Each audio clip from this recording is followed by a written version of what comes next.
Hello friends, मैं श्रुति Rastogi institute में आपका हार्दिक स्वागत करती हूँ। बच्चों, आज का जो हमारा टॉपिक है वह है क्रिया विशेषण और ये हिंदी में है। और हिंदी की सब्जेक्ट से जुड़ी हुई बहुत सी जानकारियाँ हम आपको दे चुके हैं, जो कि हमारा बेसिक से अध्ययन हो रहा है। और जब हम करा रहे हैं आपके टेट और सी टेट की तैयारी, जो कि हमारा इस समय टारगेट है दिसंबर सी टेट के एग्ज़ाम का। तो अभी बच्चों 17 तारीख तक तो आपके 16 तारीख तक तो आपके फार्म भरे जा रहे हैं, 16 अक्टूबर तक जिसकी लास्ट डेट है। और 17 सितंबर से ये चालू हो चुके थे फार्म भरना। अगर आपने नहीं भरा है तो आप इस फार्म को अभी भर सकते हैं, अभी आपके पास टाइम है। इसके अलावा जो है बच्चों, हमारे इस चैनल पर आपके लिए हिंदी के अलावा CDP और EVS और संस्कृत की क्लासेस भी चल रही हैं, जो कि डेली आप तक पहुंचाई जा रही हैं और जो कि फ्री ऑफ कॉस्ट हैं। एक भी रुपया आपको उसका नहीं देना है, सिर्फ जाना है, चैनल पे विजिट करना है, सब्सक्राइब करना है और हमारे साथ जुड़ जाना है। तो बच्चों, कोई भी वीडियो आप स्किप मत करके देखिएगा, क्योंकि स्किप करने से आपको पूरी जानकारी नहीं मिल पाती और महत्वपूर्ण बात छूट जाती है। तो अब तक के जो समय में हमने हिंदी में अध्ययन किया है, हमेशा की तरह थोड़ा सा जो है 1 मिनट का उसमें मैं आपको टाइम लेके इतना बताऊँगी कि हम लोगों ने अब तक क्या क्या आपको अध्ययन करवा दिया है आपका। तो देखिए, सबसे पहले आपका जो है सिलेबस का वीडियो होगा। उसके बाद सबसे पहले जो पार्ट चला था आपका, बेसिक से लेके चले थे, पहले पार्ट से लेके चले थे सिलेबस के हिसाब से। तो सबसे पहले वर्ण परिचय था, जो कि पहले में पूरा स्वरों को वर्णों का विवेचन है एक क्लास में, और दूसरी क्लास में आपका व्यंजनों की विस्तृत जानकारी के साथ अध्याय से जुड़े हुए प्रश्नों के बारे में आपको बताया गया है। इसमें हमने वर्ण के उसमें स्वरों का वर्गीकरण, उच्चारण स्थान, स्वरों का उच्चारण स्थान, व्यंजनों के में स्पर्श व्यंजन, अंतस्थ व्यंजन, ऊष्म व्यंजन, उनके उच्चारण स्थान, व्यंजनों के भेद, प्रकार, व्यंजनों का वर्गीकरण, वर्णमाला का पुनर्वलोकन, जिसमें हर्ष स्वर, दीर्घ स्वर, आगत स्वर, अग्र स्वर, बद्ध स्वर, पश्च स्वर, समृत स्वर, विभ्रत स्वर, अर्ध विभ्रत व्यंजन में स्पर्श व्यंजन, अंतस्थ व्यंजन, ऊष्म व्यंजन, आगत व्यंजन, संयुक्त व्यंजन, पांचों वर्ग, अर्ध स्वर, अघोष, महाप्राण, अल्प प्राण व्यंजन, लुंठित पार्श्विक व्यंजन, ऊष्म संघर्षी व्यंजन और उच्छिद व्यंजन।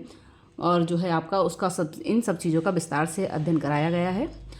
और फिर उसके बाद है संज्ञा के भेद, और सभी संज्ञा के भेदों को आपको पिछली कक्षा में क्लास में आपको दे दिया है। और फिर उसके बाद है चैप्टर था हमारा विशेषण और विशेष्य। विशेषण के 4 भेदों का अध्ययन आपको कराया गया उसमें, और परिविशेषण को हमने उसमें स्पष्ट किया था। फिर इससे पहले जो हमारा चैप्टर था वह था क्रिया का, जिसमें हमने क्रिया की परिभाषा, सकर्मक क्रिया, अकर्मक क्रिया, संयुक्त क्रिया, नाम धातु क्रिया, प्रणनार्थक क्रिया और पूर्वकालिक क्रिया का अध्ययन किया था। आज का हमारा टॉपिक जो है वह है क्रिया विशेषण का। तो बच्चों, अगर आप हमारे चैनल पर पहली बार आए हैं तो चैनल को सब्सक्राइब करना ना भूलें, लाइक करें, शेयर करें अपने दोस्तों में। और बच्चों, सीटेट दिसंबर की तैयारी के लिए आपको पूरी ही वीडियो देखनी है, ऐसा नहीं है कि आप आज वाली देख रहे हैं कल नहीं देखनी है। चैनल को सब्सक्राइब करें और डेली देखें, तो आपकी 100% तैयारी इसी से हमारे चैनल से हो जाएगी। और 2 चीज़ें, जैसा कि मैं हमेशा आपको बोलती हूँ कि वीडियो के साथ साथ आपको सबसे मेन 2 काम करना है। सबसे पहले तो डेली वीडियो देखना है, दूसरी चीज़ आपको ये करना है कि आपको अपने करंट नोट्स बनाते चलना है, ठीक है। तो नोट्स बनाते रहेंगे, रिवीजन होता रहेगा। चलिए देखते हैं क्रिया विशेषण को।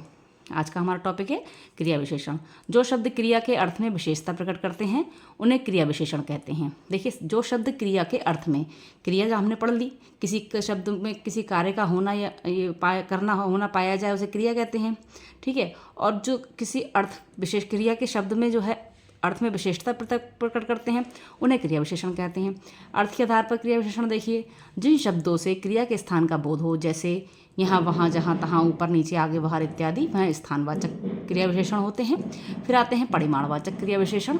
परिमाणवाचक क्रिया विशेषण जो होते हैं, जिन शब्दों से क्रिया के परिमाण का बोध हो, जैसे बारी बारी, पूर्णता, क्रमशः, जितना, थोड़ा थोड़ा, कुल, 2-2 इत्यादि। बारी बारी करना है, बारी बारी लिखना है, बारी बारी खाना है।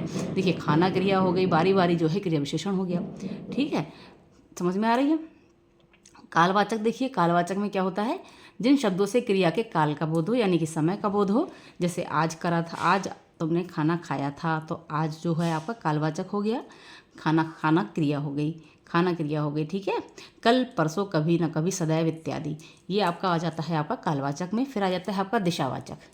दिशावाचक में देखिए, जिन शब्दों से क्रिया की दिशा का बोध होता है, जैसे दाएं, बाएं, एक और इत्यादि, ये सब जो होती हैं दिशा के रूपी, दिशावाचक क्रिया विशेषण कहलाता है। इस प्रकार से क्रिया विशेषण के आपके 4 भेद होते हैं, स्थानवाचक, परिमाणवाचक, कालवाचक और दिशावाचक। अब हम क्रिया विशेषण को जो है विस्तार से समझ लेते हैं। जो शब्द क्रिया के अर्थ में विशेषता प्रकट करते हैं उन्हें क्रिया विशेषण कहते हैं। क्रिया विशेषण को अभिकारी विशेषण भी कहते हैं। देखिए, क्रिया विशेषण को अभिकारी विशेषण भी कहते हैं। जैसे धीरे चलो, वाक्य में धीरे शब्द चलो क्रिया की विशेषता बताता है, अतः धीरे शब्द क्रिया विशेषण है। इसके अतिरिक्त क्रिया विशेषण दूसरे क्रिया विशेषण की भी विशेषता बताता है। जैसे वह बहुत धीरे चलता है। ठीक है, इस वाक्य में बहुत क्रिया विशेषण है और यह दूसरे क्रिया विशेषण में धीरे की विशेषता बताता है। और वह तो चलिए, चलना भी क्रिया हो गया, धीरे भी क्रिया विशेषण हो गया और बहुत धीरे की विशेषता हो गया। ठीक है, इस प्रकार जो वाक्य में बहुत क्रिया विशेषण है और यहाँ दूसरे क्रिया विशेषण में धीरे की विशेषता बता रहा है। क्रिया विशेषण के 4 भेद हैं, जैसा कि अभी हमने आपको बताया था। सबसे समय पहला था हमारा कालवाचक। देखिए, यहाँ विस्तार से देखते हैं। कालवाचक में जिन शब्दों में से क्रिया में समय संबंधी विशेषता प्रकट हो उन्हें कालवाचक क्रिया विशेषण कहते हैं। जैसे देखिए, इसमें बहुत सारे उदाहरण हैं। अब, कब, तब, जब, आज, कल, परसों, सुबह, दोपहर, शाम, अभी अभी, कभी कभी, कभी न कभी, सदा, सर्वदा, सदैव, पहले, पीछे, नित्य, ज्यों ही त्यों ही, एक बार, पहली बार, आजकल, घड़ी घड़ी, रात भर, दिन भर, क्षण भर, कितनी देर में, शीघ्र, जल्दी, बार बार इत्यादि। ठीक है, तो यहाँ आपके कालवाचक के जो उदाहरण हैं, कालवाचक के 3 भेद माने जाते हैं। देखिए, यहाँ पे कालवाचक के 3 भेद बताए हैं और 3 भेदों में देखिए कौन कौन से होते हैं। समयवाचक, अवधिवाचक और बारंबारतावाचक। देखिए, समयवाचक जो होता है जैसे कि आज, कल, अभी, तुरंत, परसों इत्यादि। अवधिवाचक में अभी अभी, रात भर, दिन भर, आजकल, नित्य ये आ जाता है इत्यादि। बारंबारता यानी बार बार होना, हर बार, कई बार, प्रतिदिन, ये बारंबारता में आ जाता है। ये सब कालवाचक के भेद हैं। ठीक है, फिर आता है आपका स्थानवाचक क्रिया विशेषण। स्थानवाचक क्रिया विशेषण में क्या होता है? स्थानवाचक क्रिया विशेषण में जिन शब्दों से क्रिया में स्थान संबंधी विशेषता प्रकट हो उन्हें स्थानवाचक क्रिया विशेषण कहते हैं। जैसे यहाँ, वहाँ, जहाँ, तहाँ, कहाँ, वहीं, कहीं, हर जगह, सर्वत्र, बाहर, भीतर, आगे, पीछे, ऊपर, नीचे, यहीं, कहीं, अन्यंत्र इत्यादि। स्थानवाचक के 2 भेद माने जाते हैं। देखिए, समयवाचक कालवाचक जो था उसके 3 भेद थे और स्थानवाचक के 2 भेद हैं। पहला स्थितिवाचक और दूसरा है दशावाचक। स्थितिवाचक में यहाँ, वहाँ, भीतर, बाहर इत्यादि आ जाता है और दिशावाचक में इधर उधर, दाएं बाएं इत्यादि आता है। फिर आ जाता है आपका परिमाणवाचक। परिमाणवाचक में जिन शब्दों से क्रिया की परिभाषा यानी कि नापतोल संबंधी विशेषता प्रकट होती है उन्हें परिमाणवाचक क्रिया विशेषण कहते हैं। जैसे कि इतना, उतना, कितना, जितना, थोड़ा थोड़ा, बारी बारी, क्रमशः, कम, अधिक, ज़्यादा, पर्याप्त, काफ़ी, केवल, जरा, बस, लगभग, कुछ, बिल्कुल, कहाँ तक, जहाँ तक, पूर्णता इत्यादि। परिमाणवाचक के 5 भेद माने जाते हैं। परिमाणवाचक क्रिया विशेषण के 5 भेद माने जाते हैं। देखिए, कालवाचक के 3 हो गए, स्थानवाचक के 2 भेद हो गए और परिमाणवाचक के 5 भेद होते हैं। देखिए, पहला है अधिकताबोधक। अधिकताबोधक में बहुत, खूब, अत्यंत और अति आ जाता है। फिर है न्यूनताबोधक। न्यूनताबोधक में ज़रा, थोड़ा, किंचित, कुछ इत्यादि आता है। पर्याप्तिबोधक यानी कि बस, यथेष्ट, काफ़ी, ठीक इत्यादि। तुलनाबोधक में कम, अधिक, इतना उतना इत्यादि। श्रेणीबोधक में बारी बारी, तिल तिल, थोड़ा थोड़ा इत्यादि आ जाता है। इस प्रकार से ये 5 प्रकार के परिमाणवाचक क्रिया विशेषण होते हैं। फिर आ जाता है आपका रीतिवाचक। रीतिवाचक क्रिया विशेषण में जिन शब्दों से क्रिया की रीति संबंधी विशेषता प्रकट होती है उन्हें रीतिवाचक क्रिया विशेषण कहते हैं। रीतिवाचक क्रिया विशेषणों की संख्या बहुत बड़ी है। जिन क्रिया विशेषणों का समावेश दूसरे वर्गों में नहीं हो सकता उनकी गणना इसी में की जाती है। समावेश क्रिया विशेषण को निम्नलिखित भागों में बांटा जा सकता है। जैसे प्रकार, निश्चय, अनिश्चय, स्वीकार, निषेध, कारण, अवधारणा। ठीक है, प्रकार में देखिए ऐसे, कैसे, वैसे, मानो, अचानक, धीरे धीरे, स्वयं, परस्पर, आपस में, यथाशक्ति, फटाफट, झटपट, आप ही आप इत्यादि। निश्चय में निसंदेह, अवश्य, बेशक, सही, सचमुच, जरूर, अलबत्ता, दरअसल, यथार्थ में, वस्तुतः इत्यादि आ जाता है। और निश्चय में कदाचित, शायद, संभव, हो सकता है, प्रायः, यथासंभव इत्यादि।